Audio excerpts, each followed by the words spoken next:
If you've ever found yourself overcomplicating your business, this episode is your permission slip to stop. My guest today is Vanessa Quigley, co-founder of Chatbooks, mom of 7, Ernst & Young Entrepreneur of the Year, and the woman who built one of the most loved family brands on one core truth: simplicity solves everything. In this episode, we dive into how Chatbooks rose from the ashes of building the wrong thing by stripping it all away to what busy parents actually wanted. We talk about how simplicity scales from scrappy growth hacks like Megatron, their early Instagram bot, to their massive viral video that changed everything. And Vanessa opens up about building a company where women hold most of the leadership seats, redefining what it means to grow a business and family at the same time. This is an episode about clarity, courage, and the beauty of doing less is better. Hit play and let's simplify your next big idea, Rascal style.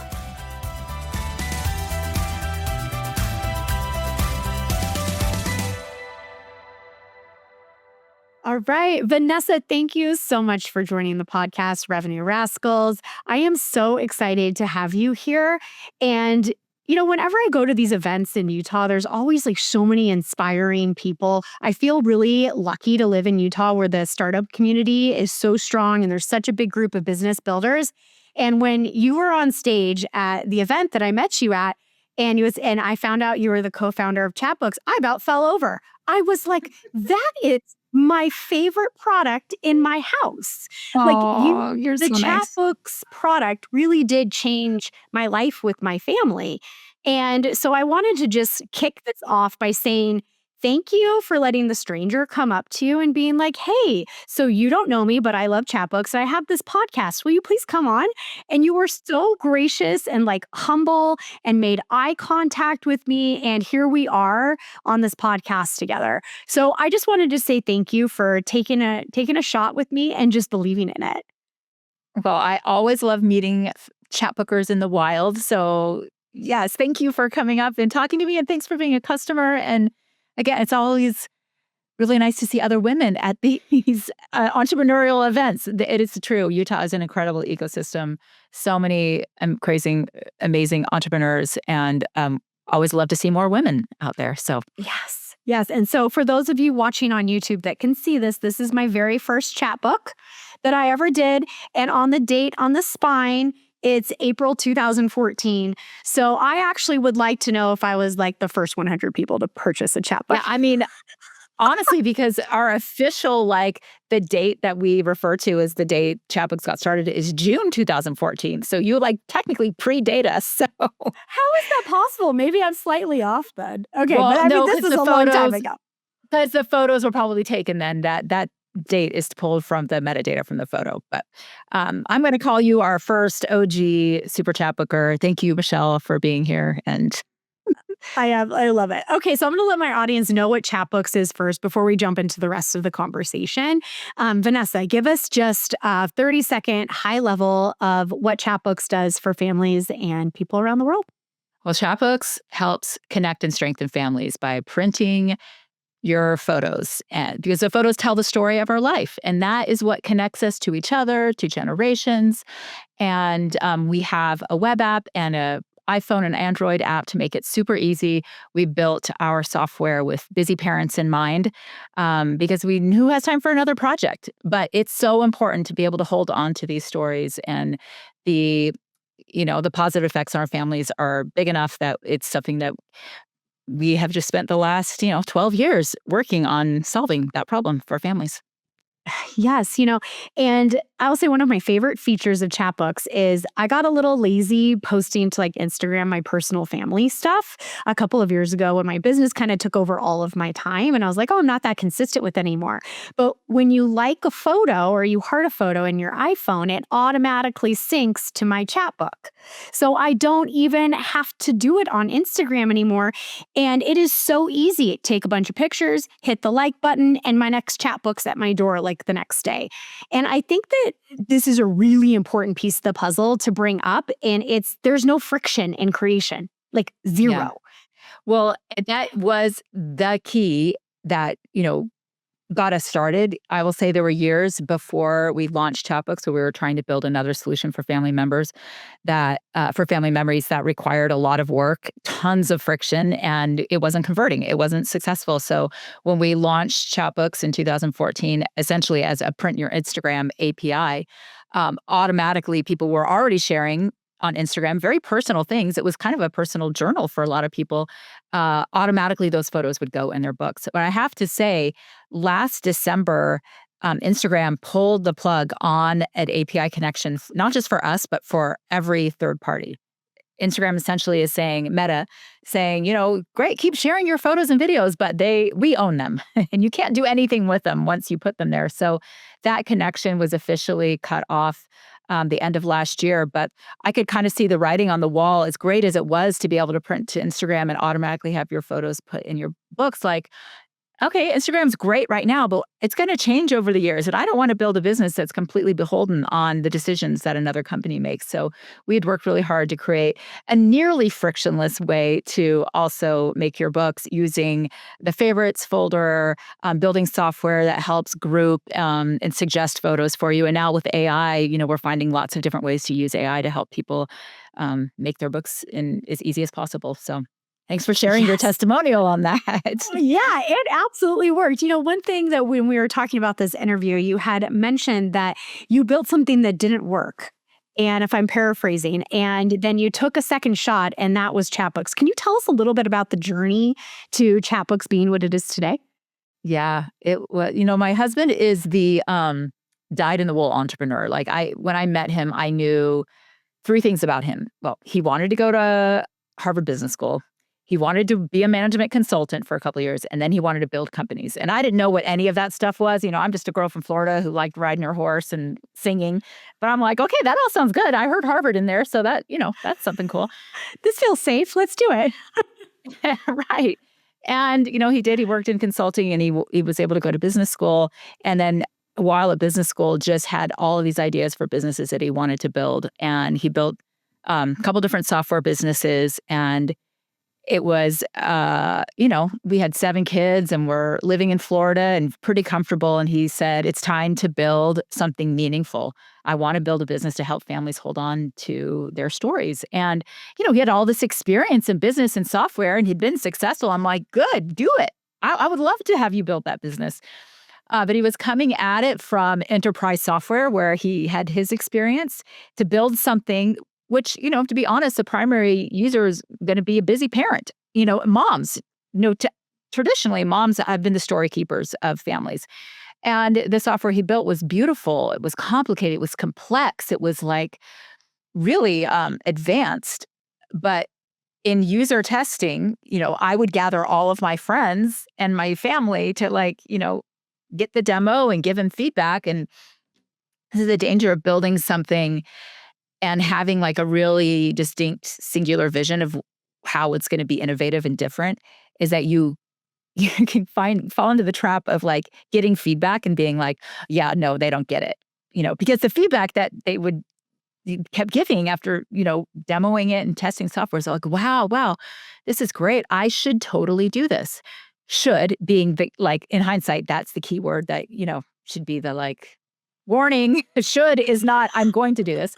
But also the follow-up question was always like, how can, once I put in all of my stories and gather my photos and all this stuff, can I print it in a book? And, one of his original ideas was that print is dead, right? Like at that point we had 7 kids. We had a house full of stuff. Like the last thing he thought families wanted was more stuff in your home. Like, no, we want it all safe and sound in the cloud where everyone can access it anywhere at any time, and you can share with, extended family. And that was his singular vision. And yeah, we kept hearing over and over again, but can I print this in a book? Right? And I don't have a Harvard MBA. I was like, he says no. So I guess not. Like, he knows better, right? And we had been working on it. I say that because, we were financing it, building this software solution for a couple of years. It still wasn't growing. And the big idea was, let's move to Utah because, Utah has this great, vibrant startup community, and no one cares about family more than Utah. Like it's so in our DNA, in our culture here. So we uprooted our family from Florida, where I'm originally from. We lived a couple blocks from the beach. It was heaven. Uh, and we moved to Utah, a place that I said I would never live. I went to BYU. I had a great education. I enjoyed my years here, but I was very ready to leave and never wanted to come back. But we ended up moving to Utah to continue to try to build this business and have it grow. And I think we'd been here for about 4 months, and no one was buying still. He was hoping to, there was a company called myfamily.com that I think Ancestry owned, and he was hoping they wanted to sell it, and he was hoping to buy that, and that would be a great way to onboard, but they didn't want to do a deal. And all of a sudden, we're living in freaking Utah. Business isn't growing. Bank account is nearly empty. And I'm like, babe, we got to try something different. And I had this experience that night with my youngest son, who was just getting ready to go to kindergarten. And I found him upstairs in his bed just sobbing. And he's like the world's happiest kid. So I was like, something is terribly wrong from the sounds that I'm hearing coming down the stairs. And I ran up there, and no, he was totally fine. But he was looking at a photo album that his preschool teacher had given him for graduation. She just printed photos from the year, their field trips and their class parties, and just dropped him into a little dollar store album. And he had found that and was looking through it and was literally clutching it to his chest. And he told me on the eve of going to kindergarten that he never wanted to grow up. And it was adorable. And it was gut-wrenching for me. It was like such a gut punch, because all he had to show for his life at this point were like these 8 random snapshots. Thank goodness that teacher took the time to give that to him. But that I just had this overwhelming sense of failure, that it's my job to help my family hold on to these stories. And my older kids had beautiful scrapbooks because it was the 90s. That's what we did. And, that was back when we were taking our photos on film and taking them to Costco to develop. And then I would have these photos and I would craft them into these beautiful books. But, somewhere along the way of having 7 kids, I quit doing that. So here's this kid that has nothing to show for his life other than the annual Christmas card and this little photo book. And so I told my husband, I don't care about all that stuff you built. And nobody else does either. I just want photos easily printed and into the hands of my family. And I had this thought that at that time I was using Instagram like a journal. Can you just print my Instagram? Sometimes I would lay in bed and I would scroll back through my Instagram as a walk down memory lane and just being like, oh yeah, I am a good mom. Look, we did do fun things and our life is amazing. But my kids were never seeing that because I was constantly just trying to take screens from them. I didn't want them to have to get on my Instagram to see our family memories. So anyway, I think at that point my husband had been humbled a bit that the way he was trying to solve this problem wasn't working. He took my idea, set aside all of the complicated, expensive code they had worked on, built just a little, plug-in for Instagram, and started sharing those with friends and family. And the response was night and day. Instead of people saying, oh yeah, that's so cool, I should do that, people were saying, stop.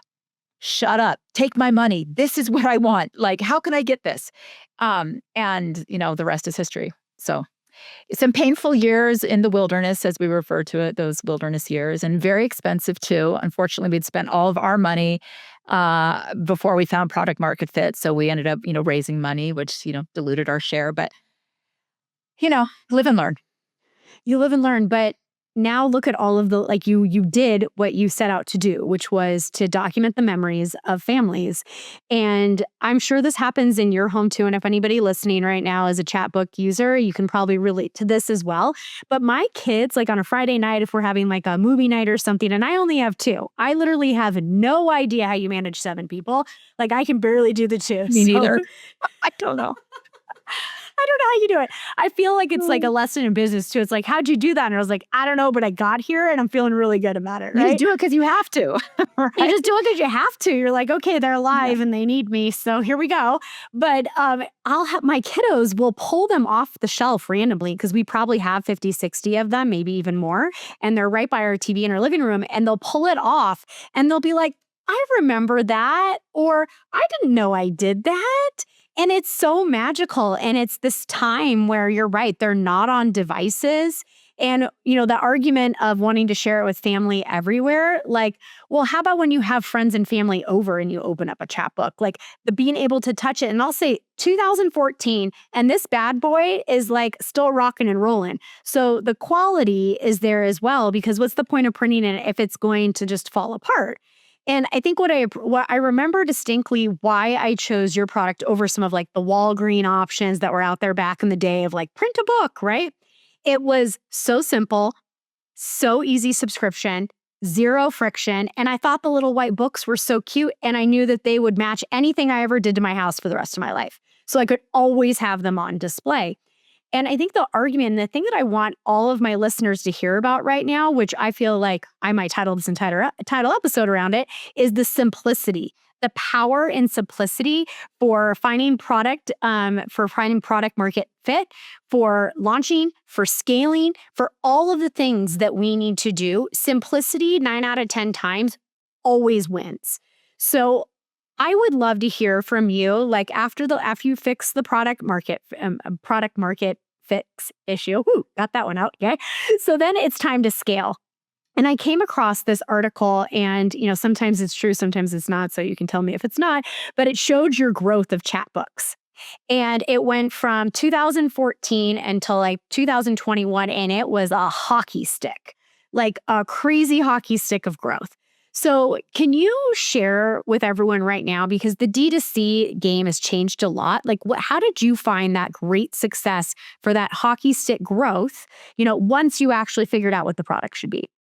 Oh my gosh, so many good things, Michelle. I just want to go back to your shout out for simplicity, because when I think about those wilderness years, we just kept thinking, well, if we just layer on this feature or just add this thing or just add this thing, then people will want it. And we just made things more and more complicated and spent more and more money. And in the end, it was just a simple freaking little piece of software that would plug into Instagram. Other photo book companies out there have like a million templates, a million different layouts, a million decisions you have to make, which ultimately adds all this friction to the process. The simplicity of our layouts, of our, onboarding of our product just made it a snap. So, so true. And we were so lucky in those early days that, gosh, everything about the world was different back in 2014. And one of the things that helped us get that real, like, extraordinary growth right off the bat was social media. There was such thing as a professional influencer. There were people with community, right? And all these people hadn't had the experience of having their photos printed off and in their hands, and in the hands of their families. And so we would find people with an audience on Instagram and reach out to them and print their books for them. And then they would talk about it and they would post about it. And back in the day, anything that you shared with your followers, they would see, right? The algorithm wasn't so sophisticated. They would obviously love their books, post about it. We'd give them a code for first book free or whatever was their offer. And we grew just viral word of mouth. And, you can't do that today. Everything about social media and selling on social media is different. Another thing that really attributed to our growth was a video that we produced with Harmon Brothers, a local agency who also did videos for Squatty Potty and Purple Mattress, and they were hysterical. And we were like, what would it be like if they could make a video for Chatbooks? And we reached out to them and they were like, we'll consider it. We basically had to audition for them to see if they would take us on as a client. Wait, do I have this fact correct, though? Weren't you a Disney performer? Am I making this up? Yes, Disney, I was. Right? Yes. Okay, so then you were ready to go for this. You were ready to audition. Ready to go. Continue your story.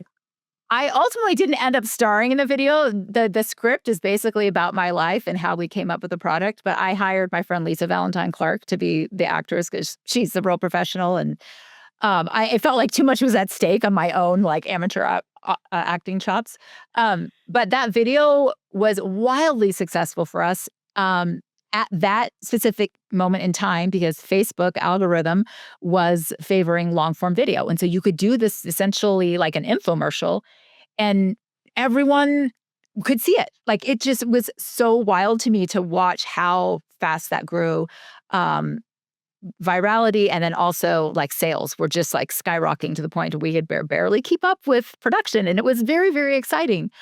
As the years went on and as, the algorithm changed, lots of other factors came into play. Like, things weren't working the way they had in the early days. We actually did a sequel to that really successful video. I thought that its script was better. It was amazing, better than the first, and it did nothing. You can come up with reasons, probably multiple reasons why, but number one is the algorithm changed, right? And when you have to sell on using Meta for anything. Like you're at the whim of whatever changes they make. Spend as much money on that, got just a fraction of the return. So that was a little bit sad. And then working with influencers, that changed too. Everything about that changed. And it worked for us for a while. And then we had to start looking at other models and of growth. And instead of, one influencer with 1 million followers that would share organically about her books, we started working with little micro influencers, customers who would come to us and, write a raving review. And then we'd be like, hey, would you like to tell your people about it? So we built this organic ambassador program to find growth in that way. But I'll say this is like a tough time to be doing D2C. Like that hockey stick of growth, like has plateaued, and not plateaued. I mean, we're still growing, but like that was intoxicating time, and we've been trying to recreate it, and it's just tough. It's tough. I mean, there's so many more competitors in our space right now. There's a lot of competition for eyeballs and all of the platforms, all the places that we're trying to get people's attention. And, I think about my behavior as a consumer, and I'm really quick to like one tap purchase a new like face mask or lip gloss or something. That's like, that little dopamine. Yeah, I need another lip gloss. It's harder to do a one tap purchase of a photo book. That just takes a little bit more of work, just curating your photos or thinking about it. So there is some friction there that we're still trying to figure out how to compete with the instant gratification of the TikTok shop with our product too. So Yeah, I think one thing that we had talked about before that I really appreciate and that I actually love about the way that you're acquiring new customers is you had said word of mouth, spreading word of mouth. Now, clearly you grew word of mouth through social media and going viral through these micro influencers or big influencers back in the day. However, one thing that I love about product-led growth, any go-to-market strategy, is your current customers are your greatest sales team.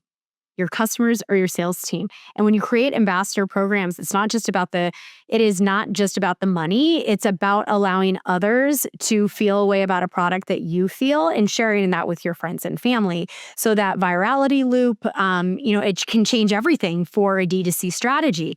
So I'm curious, now that you know that works and you had like repeated it again, what creative ways are you thinking about like double clicking on that and adjusting the strategy to work, now in 2025 and beyond? with product-led growth.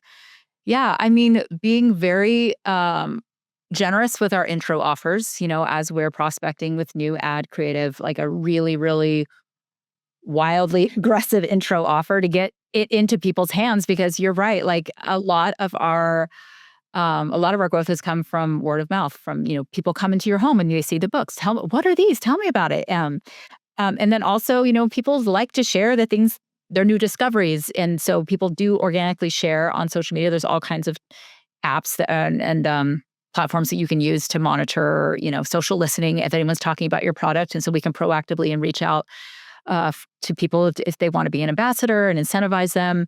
Our current group of ambassadors, we have all kinds of programs that they get excited about and opportunities for them to grow their community, but also, help spread the love of Chatbooks. And we treat them royally because they're, a huge part of what I think the magic of Chatbooks. So wait, take a pause there for a second, because I actually was going to ask you about this. So you have your ambassadors program, but what I have seen, because I grew my initial business through affiliates.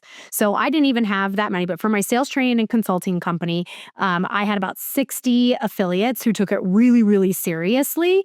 And I had to keep the affiliates, which were my sales force, essentially motivated to keep going on selling on my behalf. And that can get really, really challenging, especially if the ambassadors or affiliates for multiple different things. So share with me a little bit about how you're making your ambassadors, which, by the way, I should clearly look up because I'm so passionate about this, but how you keep them excited and all in, focusing on Chatbooks and trying to keep as much of attention span as you can on this product. Yeah. Well, our ambassadors typically have like less than 5,000 followers. So they're not like full-time influencers. They love the product and they're excited to talk about it. And they get really excited about like seasonal swag or some extra credit or a sneak peek into a new designer cover or a new product that they get to talk about. And so, it's actually pretty easy to keep them happy and excited and going. That's good. The affiliates is where we've really had, a harder time with it, mostly because the margin on our product is so low. Like that's another one of our values, the pillar of our brands is to have it, super affordable. We don't want it to feel, that to be friction in getting your photos into your hands of your family. And so we've negotiated the price as low as we possibly can. So when we take on affiliates, that's a little tougher for us. The ambassadors basically just get paid in credit and bonuses, like little like swag and stuff. But we do have some affiliate, partnerships with bigger groups. Like we did a partnership with The Bump. But we haven't really seen a ton of growth from that. So interesting. We always take on another one just as a test, but it hasn't ever been like, oh, this is the key to unlocking the next layer. For us, I think products where you have a bigger markup, maybe that's different. Yeah, that's an interesting value. It's like you want to provide it at the least cost possible to get in the most hands, right? But then as a company, you're faced with lower margins, which means scale and growth is so extremely important because without scale and growth, you can't pay the best people, you can't produce the best product and all of the different things. So, how did you come to that value? Was it you just wanted as many families as possible? Because I do think that's like a big part of the equation. Absolutely. Yeah. Well, when we officially launched Chatbooks, like obviously there was all this friction in the other way of curating your family memories that was just like work to do. So we're like, let's take out all the work. What's the other thing that gets in the way? Well, like having to think about options, like and formatting and what it's going to look like in size. Well, we'll take that all. There's only one book. It's a 6x6 soft cover white. That's it. Okay, what is the other barrier? Well, it costs a lot of money to order these things and shipping. And we're like, okay, we're going to take that away. And because we were looking for this viral moment when we launched, we were like, okay, it's a 60-page 6x6 soft cover book. We're selling it for $6. And our printer partner was like, I don't know if you can do that. And we're like, we have to do it. That's part of it. And so we were able to, strike a deal with our print partner, and we were like making pennies off of it. But, as we grew and we could negotiate our deal, our print deal, and then, I can't remember how many years we sold books for just $6. But we started hearing from people like, oh my gosh, I can't believe how cheap you sell these books. I would pay 10. And we heard that enough times. And we were looking at our forecasts and we're like, what if we charged $8? I mean, there has been inflation. Like, we have raised our prices a little bit. I think our entry level, monthly mini subscription book is still $8. But our month books, actually, I just said that and I'm wondering, is our monthly minis, I think our monthly minis are $6 and our entry level softcover month book is $8. Well, I'll tell you, whatever it is, it's low enough because I never see it on my credit card statement. So it just sneaks right in there. It just sneaks right in there. It's right in there. But for us, one of the challenges is our competitors they have not made that a goal to have the lowest everyday price. They have another strategy, which is the biggest discount. And so they inflate all of their prices so that they're always 50 to 70% off, right? And this is the other thing when we launched the business is I'm like, I don't want to have to be like shopping around for deals. Like I'm a busy mom. I have a lot of things to think about. I want to go to a brand where I know I'm always going to have great quality, the best price, the best customer experience. And so, you know what, we're not going to do sales.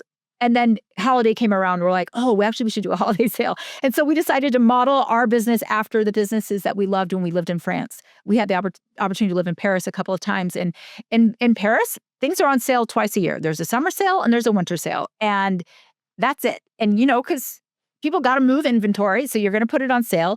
Holiday's a great time. There's a lot of intent to buy. We told ourselves we're just going to do it like the French. We're going to be on sale twice a year, but we can't really do anything more than 20% off because we've already, slashed the prices so much. But it's a lot of work for us to cut through all of our competitors that are buying up our keywords, flooding everywhere with their 50 to 70% off deals to educate the consumers that like, that's not really the price. Like, we're honest pricing, trying to be really transparent about it. But that takes a lot of work and energy, and it's just a little hard. Right. Yeah, I mean, like, so what essentially you just said is integrity in business and marketing is really hard when you have other people that don't have the same level of integrity and value system. So it's, you're fighting the good fight, Vanessa, but it is definitely a good fight, right? And it's not like integrity, it's just a strategy. It's like it's just a marketing strategy, but it's playing on. I'm a sales expert, and the psychological triggers that are used in some of these funnels and sales are actually highly irresponsible, and they manipulate the mind of most people.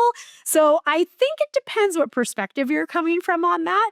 It's been really an interesting thing. I'm always wanting everyone to be a good person. So I'm like, well, it's not that they're bad. It's just a different strategy. I hate it. I hate the strategy. I wish that I didn't have to try to, jump through all those hoops and try to figure out, like, what is the price I'm really paying? My friend was just showing me, it was just Amazon Prime days, and she's been watching a frame TV that she's wanted for like months and months and months. And she's been screenshotting the price as it's varied. When it went on sale for Prime Day, they jacked up the base price to then layer the discount. And I was like, ooh, that is low. That is bad. So maybe more of that is happening everywhere. Well, that's why at Chatbooks, we're going to embrace honest, transparent pricing. And, Yes. we'll And continue to fight I that love battle. it. And you will fight that battle. All right. One thing I want to talk about is, Utah consistently gets ranked the lowest, I think the very bottom, in women's equality for work, pay, access, senior roles. Like, I think the list goes on forever and a day. I am not from Utah. You are not from Utah. And so when I saw that come out, I've only lived in Park City for about 18 months. And I kind of feel like sometimes I'm in a bubble up in Park City versus like the rest of the state. And I was appalled. I'm like, okay, well, then I guess I run a women's entrepreneurs group up in Park City. There's 70 women, different levels of success from just starting to have made multiple exits. And so in my little like micro bubble here, I'm like, what are we talking about? The quality is here. We're all great, yada, yada. But you go down to the valley and like really everything is changed. So one thing I love about Chatbooks is that you very proudly wear that most of your leadership team is women and that you focus on this equality and you're promoting that. And I'm just curious how you came to that commitment and what that looked like in real life and how you found that talent, because I do think that can be challenging in Utah to find the female talent because they're just not as available. Yeah. I mean, diversity in all kinds is challenging to find here in Utah. But how we landed on on deciding that this was important to us is, it was back to our origin story where like my husband and his buddies that were building the thing that never worked, things didn't start working until I spoke up. Until I like, hey, this is what I think about it, and I had no intention in joining the founding team. I wanted to just give him direction and have him go his merry way and build that business. But every step of the way, as I saw him and these guys making decisions, I'm like, okay, so why are you doing that? Ooh, why that color? Do you really want to? And he's like, we need you. You are our customer. We need you. And so, as we grew, we're trying to bring on the people that look like our customer to help us build the best solution. And, this is the first, business that I've ever worked for. I worked at Disney. I'm a performer. I've done, shows and sung all over, done some acting. So this is my first like corporate job, right? And I didn't know any different. I just was building the business that I wanted, and I wanted to treat every, employee like they deserve to be treated, how I'd want to be treated. It wasn't until I started meeting other women who worked here for other companies, and I would hear about what it was like at the company they worked for, and I'm like, what? What? They do what? Like, so I think you're right. Like there are some things happening in the state that are deplorable. And in the last 12 years, I've seen a lot of change too. There are more women starting businesses. There are more women in leadership. There are more women investing. But change is slow, and we just keep setting the example. We were awarded an award by I can never remember if it's Fortune or Forbes, if I'm being honest, but it was like #1 place to work in the country for women and for I think it was medium-sized business or whatever. I should know the details of this award, but it doesn't matter because to me, it was just like acknowledgement that like we're doing something special here, and it's allowed us to, recruit and retain incredible talent. It continues to be a challenge to keep incredible talent, especially women who, as different seasons of their life come. And, we had someone working for us who had twins, and she was amazing. And the reality of her life after having twins didn't look the same. And so she wasn't able to stay on with us. So there is a fair amount of turnover, but we also have a lot of, amazing people come back because, I actually don't know what their personal circumstances are. Childcare in this state is a real, problem to be fixed. But no, diversity of all kinds is important for all teams. For our company, it's been like essential in our growth and in our progress, and we're going to keep fighting for it.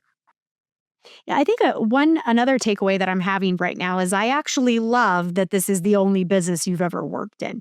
And the reason why is you came to this business without assumptions or past experiences or fogging in any way. It was just pure with customer first. This is the mission. I'm going to do what makes sense.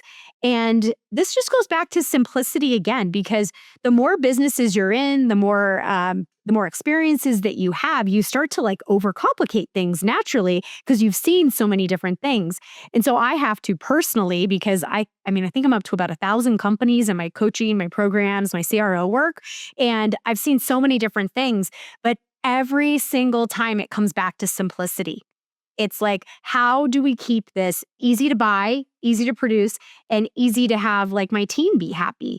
And these are really the pillars. And so I challenge anybody listening right now to like go back into their business and be like, where am I complicating it? And if you don't know where you're complicating it, start to track your marketing, your advertising, customers. Like one of my biggest things I'm talking about right now with my community is churn and how we prevent churn. Because as you were literally just saying, it's harder to acquire new people now. So you've got to keep what you have and grow it. So I want to pivot to that conversation now, your subscription business. Subscription businesses are my favorite businesses because it's recurring revenue that for the most part you can count on each month. I mean, you always have the churn and the cancel, but at least it's not a transaction like a different transaction, new client every single month, like you're buying pencils or something, right? So I'm curious from a technology standpoint or a customer success standpoint or AI, anything you want to talk about, how are you looking at your LTV numbers and churn and double downing on what you can to preserve what you've already acquired? One of the pillars of our brand has always been amazing customer support. And for us, it's looked like our customers. Like when we first started building the business, people that had become new customers and loved what we were doing would reach out to us and say, love the company, love the brand. I want to be part of it. Is there any room for me? And so instead of my husband and I answering all the customer support in our bed up in all hours of the night, we were like, yes, we would love to have you come. We actually affectionately referred to our team as the mom force because they were all moms working part-time remote from home and able to give really personal, amazing, empathetic, one-to-one support. And so as we look at churn and we get occasionally people request to cancel their subscriptions, we have this amazing customer support team that we've kind of made a success team that will personally reach out and ask questions and resolve concerns, extend offers, change cadence, like anything to keep the customer. And then we're really targeted in the way we message in the app, in life cycle, with our success team to address the concerns of each different group based on behavior. Also, like new technology, like AI is just doing so many amazing things to so many businesses. And being able to reduce more friction and offer our Chatbooks studio services, which is a success AI partnership.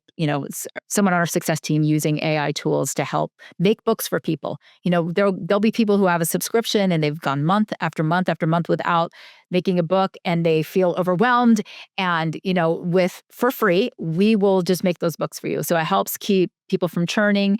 We've been offering that for maybe about 3 months right now. And it's been really exciting to see the impact that's having on our business. So I don't know. I'm excited. In our last board meeting, we ended up spending most of the time talking about the possibility of growth with AI. And so, that's a whole other podcast episode. All right, rascals, let me ask you this. How much money have you wasted replacing shoes, sneakers, or even bags that could have lasted way longer if only you'd been taken better care of them? I know for me, running from meetings to kids' activities, life gets messy fast. And that's why I always have Jason Mark Quick Wipes on hand. Jason Mark is trusted care to help you get the most out of what you wear. They're not just about cleaning. They're about protecting what you love while protecting the planet. Their wipes are now 100% plant-based and plastic-free, made from renewable lyocell fibers. They're individually wrapped so you can toss them in your bag, your car, or like me, your kids' backpacks. And it's not just convenience. Jason Mark is part of the worldwide B Corp movement, meeting the highest standards for social and environmental impact. They're EPA Safer Choice certified, so you know the formulas are safe for your family. And their products are USDA, bio-based, and certified biodegradable. That means no harmful junk like PFAS or VOCs. Just high-performance care that keeps your stuff looking fresh while doing right by the planet.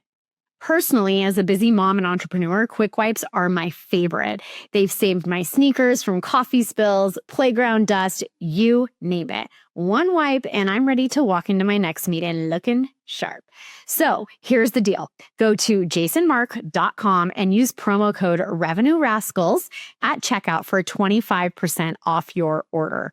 One time per customer. Again, that's jasonmark.com, code Revenue Rascals. And remember, this podcast is free thanks to sponsors like Jason Mark. I'm ungating sales strategies people pay me 6 figures for. So go support them, grab your Quick Wipes or your favorite product, and keep your kicks looking fresh. Wait, so I want to know, and maybe you can give us a little bit of a sneak peek.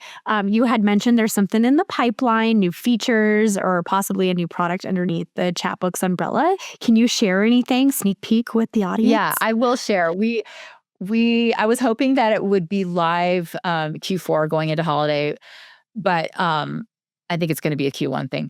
But our product is a physical product. I mean, we have software that helps our customers hold on to their photos in book form, right? But then we have all of those photos we store on our servers. Anything that you upload to Chatbooks, we pay to hold on to and to store.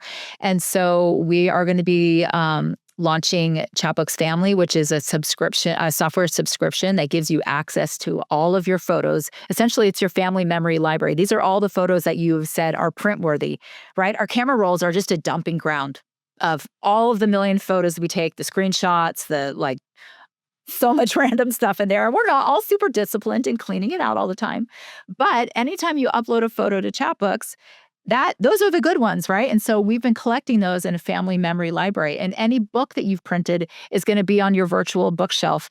And this is an app that your whole family can download and be able to look back and reminisce and enjoy their family photos. In the early days, one of my goals was to get my kids off of my screens, right? I don't want them looking at their screens to look at their books. And I am proud to say that even my young adult kids will pull the Chatbooks off the bookcase when they come visit and flip through them. There's still something just that draws you to a photo book. And my youngest is 17 now. I cannot get him off his phone. Like if he could spend a fraction of the time that he spends on TikTok flipping through, chapbooks in his family memory library, like the good that comes when kids see their place in the world. This is what happens when kids see photos that you've taken of them or photos of your family or your story together. It helps them know who they are and where they came from and what they're capable of. And it roots them in identity and it fosters resilience and problem solving and like so many mental health benefits that even if he spent a couple of minutes a day, flipping through the new photos that just were added to the library, like that is a win. And I think we can offer that service for just less money than you get your morning soda or whatever. But it's taken a little while to build that. So that's probably going to roll out next year. But I'm excited to add, for our company's value, just a software subscription model in addition to our product. I have a visual. I have no idea what this is going to look like. But as soon as you said like your virtual library, I literally see an app that maybe has the dates just like it has on the binding on the print one, where you're like, okay, I want to see what happened in 2016. And it's like you literally click the spiral of like a book and it opens and you can sift through it all. And I don't know if you're planning to allow like comments or tagging, because when I think of virality, which I'm kind of obsessed with right now, virality and churn, in case you're wondering what I study in my free time so by virality, if you tag someone, it could be like a pop-up that says invite them to your book, and then all of a sudden you're using like the same strategy used in the very beginning to get people to share it so they become, customers. And then it can be like, oh, welcome to the virtual one. Would you like anything pick? Like in my head, would you like anything printed? Like out of all of these. So like I get really excited for you when I think about that because it has the opportunity to use your existing, what you already have access to in your people to essentially 30x the exposure. So that could be your next hockey stick growth. Yeah. As we've talked about what this could look like, we go back and forth to wanting as much virality as possible and also like protecting the mental health of our families. Because it's like, do we really want to build another thing that engages people from the outside? Like, maybe we should just keep the memories. We should protect them and keep them safe here, just in the nest of the family. But there are pros and cons for both.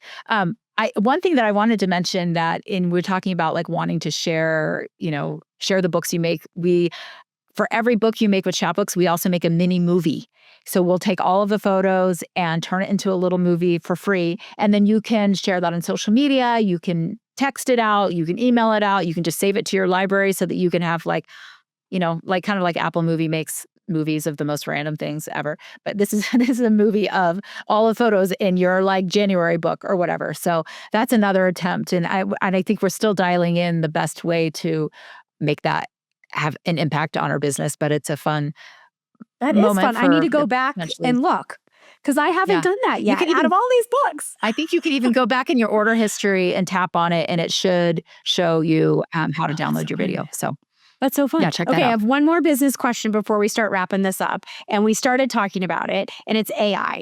I personally believe that AI is not a threat. It's an opportunity. It is allowing humans to level up their skills of what they get to do every single day and doesn't get stuck in the small tasks that we never really wanted to do to begin with, right?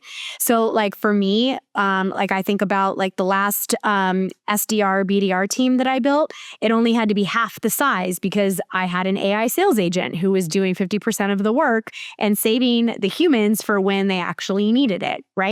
So for me, like I see the evolution of the BDRs and the SDRs becoming AI managers and taking escalations.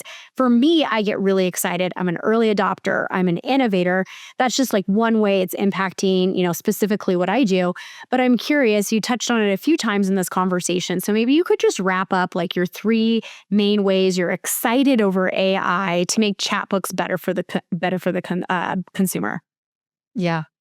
Well, back in 2018, we invested a lot of time and money in building a robot, machine learning, to help curate people's camera rolls.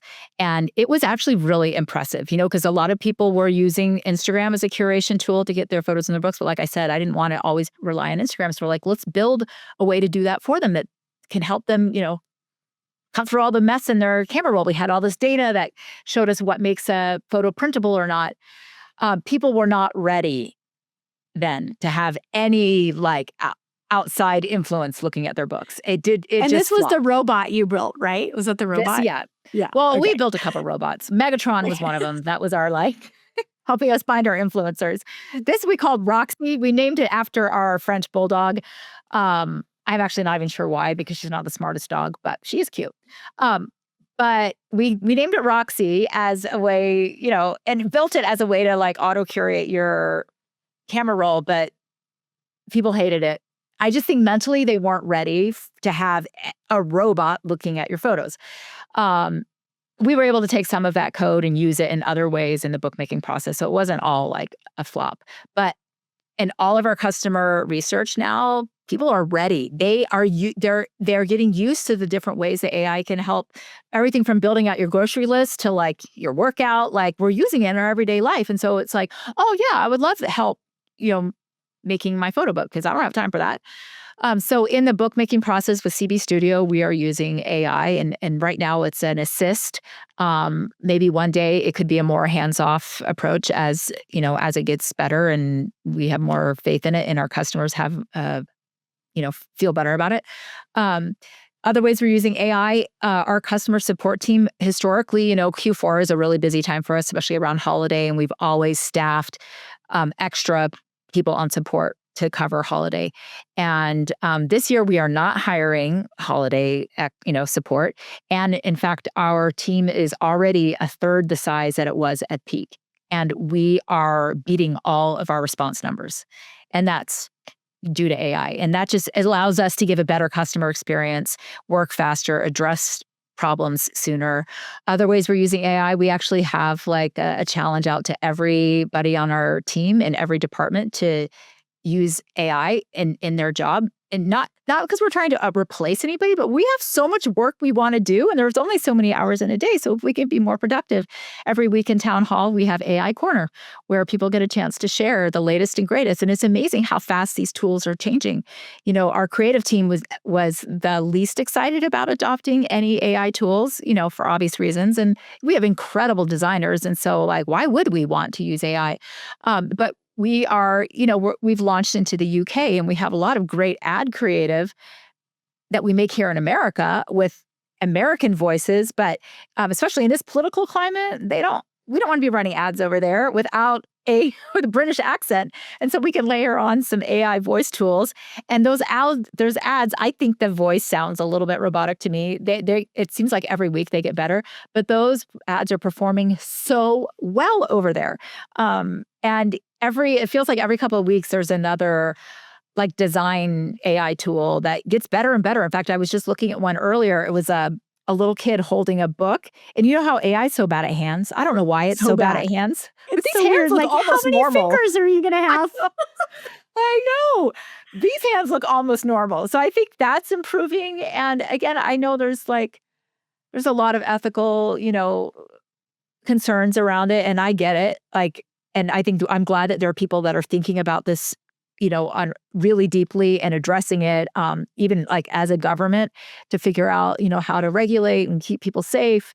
But I'm so excited for businesses like ours that can just do more and work faster and solve more problems. And it's exciting to see what is, possible for us and for others. I hate to say it because some ways it might come off wrong, but I'm going to try to deliver it so it doesn't come off wrong. But when you're able to reduce the support staff to 1/3, and you had already said your profit margins were so low, you're doing a service to the end user, the consumer, because you can keep your prices low, but you're also pouring back into your profit margins so that you can continue to scale. So I think there's this juxtaposition that when we see it's replacing jobs, but at the same time, it's also giving such a better experience to the consumer. So, which is more important? I would argue both are important. We need to balance them. But I have been I mean, I shop a lot. I have a little bit of an addiction problem. So, you really sell me a bunch of stuff.